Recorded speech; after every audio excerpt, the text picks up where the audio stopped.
Assalamualaikum warahmatullahi wabarakatuh. Jumpa lagi dengan saya Diana Zaini untuk mata kuliah pengantar hukum bisnis. Hari ini saya akan memaparkan materi mengenai pengusaha, membantu pengusaha, dan hubungan kerja. Yang pertama adalah kita akan membahas apa itu pengertian dari pengusaha. Pengusaha merupakan orang yang menjalankan perusahaan atau menyuruh menjalankan perusahaan. Menjalankan perusahaan artinya mengelola sendiri perusahaannya, baik yang dilakukan oleh sendiri maupun dengan bantuan pekerja. Hal tersebut pada umumnya terdapat pada perusahaan perseorangan atau PO. Apabila pengusaha menjalankan perusahaan dengan bantuan pekerja, maka dalam hal ini dia mempunyai dua fungsi, yaitu sebagai pengusaha dan sebagai pemimpin perusahaan. Mungkin juga pengusaha tidak menjalankan sendiri perusahaannya, melainkan menyuruh orang lain untuk menjalankan perusahaan. Dalam hal tersebut, dia tidak turut serta untuk menjalankan perusahaan. Jadi dia hanya meminta orang lain untuk menjalankan perusahaannya. Pengelolaan perusahaan dikuasakan kepada orang lain. Nah, orang lain yang diberi kuasa tersebut untuk menjalankan perusahaan atas nama pemberi kuasa, dan dia disebut sebagai pemimpin perusahaan atau direktur ataupun manajer. Pada umumnya, pemberian kuasa semacam ini terdapat pada perusahaan persekutuan, ya, terutama badan hukum seperti misalnya perseroan terbatas.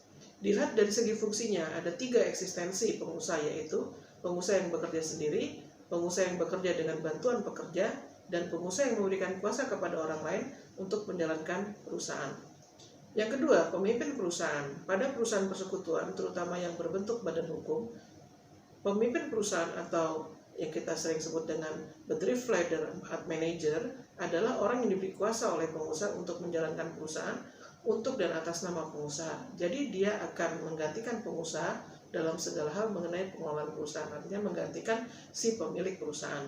Pemimpin perusahaan adalah pemegang kuasa tertinggi dalam kegiatan usaha untuk menjalankan perusahaan, dan yang bersangkutan bertanggung jawab penuh untuk kemajuan dan kemunduran dari perusahaan.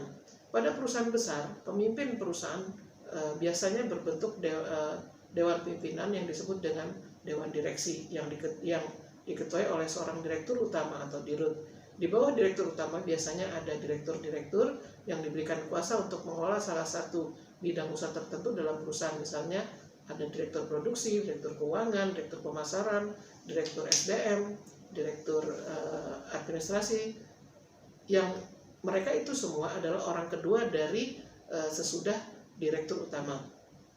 Jadi secara yuridis formal, direksi tersebut bukanlah pengusaha, bisa saja bukan pengusaha, tapi bisa juga sebagai pengusaha, melainkan pemegang kuasa dari pemilik perusahaan. Jadi kalau diberikan kuasa untuk menjalankan perusahaan, maka si direksi tadi adalah sebagai kuasa, ya, sebagai pemegang kuasa dari pemilik perusahaan. Kecuali pada perusahaan yang dijalankan sendiri oleh pengusahanya atau si pemilik perusahaan, maka dengan sendirinya pemimpin perusahaan tersebut adalah juga disebut sebagai pengusaha. Kemudian yang kedua, pembantu pengusaha. Pengertian pembantu pengusaha adalah setiap orang yang melakukan perbuatan membantu pengusaha dalam menjalankan perusahaan dengan memperoleh upah. Pemimpin perusahaan tidak termasuk dalam pembantu pengusaha karena dia memperoleh kuasa untuk menjalankan perusahaan, menggantikan kedudukan pengusaha, atau karena pemimpin perusahaan dirangkap jabatannya oleh pengusaha itu sendiri. Pengertian dari pembantu dipakai apabila pengusaha sendiri turut serta mengelola perusahaan. Dalam hal dalam hal pengusaha memberikan kuasa kepada pemimpin perusahaan untuk menjalankan perusahaan, maka pembantu pengusaha adalah mereka yang membantu pemimpin perusahaan dalam menjalankan perusahaan. Hubungan kerja antara pengusaha dan pemimpin perusahaan dikuasai oleh hukum pemberian kuasa. Jadi ada hubungan hukum pemberian kuasa. Sedangkan hubungan kerja antara pengusaha atau pemimpin perusahaan dan pembantu pengusaha dalam lingkungan perusahaan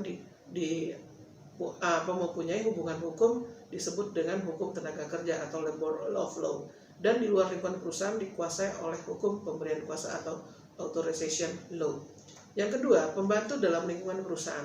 Pembantu dalam lingkungan perusahaan mempunyai hubungan kerja tetap dan subordinatif dengan pengusaha dan bekerja dalam lingkungan perusahaan tersebut. Adapun yang termasuk dalam kelompok subordinatif ini adalah satu, pemegang prokurasi. Adalah pemegang kuasa dari pengusaha untuk mengelola suatu bagian besar atau bidang tertentu dari perusahaan. Bagian besar atau bidang tertentu tersebut misalnya bidang produksi, bidang pemasaran, bidang administrasi, keuangan, bidang SDM, operasional, dan perlengkapan. Kemudian pemegang prokurasi itu adalah orang kedua sesudah pengusaha atau pemimpin perusahaan, seperti yang saya katakan tadi setelah direktur utama, yang berkedudukan sebagai wakilnya. Dia termasuk dalam staf pimpinan perusahaan yang berfungsi sebagai pengelola atau merupakan bagian besar atau bidang tertentu dari satu perusahaan. Yang B, pengurus filial adalah pemegang kuasa yang mewakili pengusaha menjalankan perusahaan dengan mengelola satu cabang tertentu dari perusahaan yang meliputi di daerah tertentu pula. Pengurus filial ini adalah juga pemimpin cabang yang bertanggung jawab untuk mengelola cabang perusahaan yang bersangkutan dan berfungsi sebagai pemimpin cabang yang mewakili pengusaha untuk mengelola cabang perusahaannya. Yang C, ada pelayan toko. Ini adalah setiap orang yang memberikan pelayanan untuk membantu pengusaha di dalam toko untuk menjalankan perusahaannya. Kemudian yang D, pekerja keliling, adalah pembantu pengusaha yang bekerja keliling di luar toko atau kantor untuk memajukan perusahaan dengan cara mempromosikan barang-barang dagangan atau membuat perjanjian antara pengusaha dan pihak ketiga atau calon pelanggan. Ini biasanya kita sebut dengan marketing atau broker, ya, broker dari suatu asuransi atau marketing dari bidang penjualan barang dan jasa yang sifatnya door to door atau dari rumah ke rumah. Ketiga, pembantu di luar lingkungan perusahaan. Ada dua jenis. A, yang mempunyai hubungan kerja tetap dan koordinatif dengan pengusaha. Adapun termasuk jenis ini adalah agen perusahaan dan bank. Yang B, mempunyai hubungan kerja yang sifatnya tidak tetap dan koordinatif dengan pengusaha. Termasuk jenis ini adalah antara lain maklar, komisioner, notaris, ataupun pengacara, ataupun pihak lainnya yang sejajar.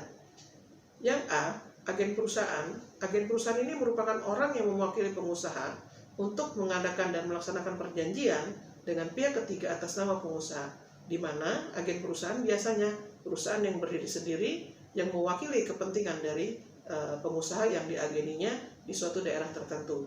Agen perusahaan dapat mengageni lebih dari satu perusahaan yang sejenis. Dalam menjalankan keagenan, agen perusahaan tersebut bertindak dengan kuasa penuh untuk melakukan perbuatan seperti yang dilakukan oleh pengusaha yang diageninya dan bertindak untuk dan atas nama sebagai wakil dari pengusaha di daerah yang di bawah penguasaannya.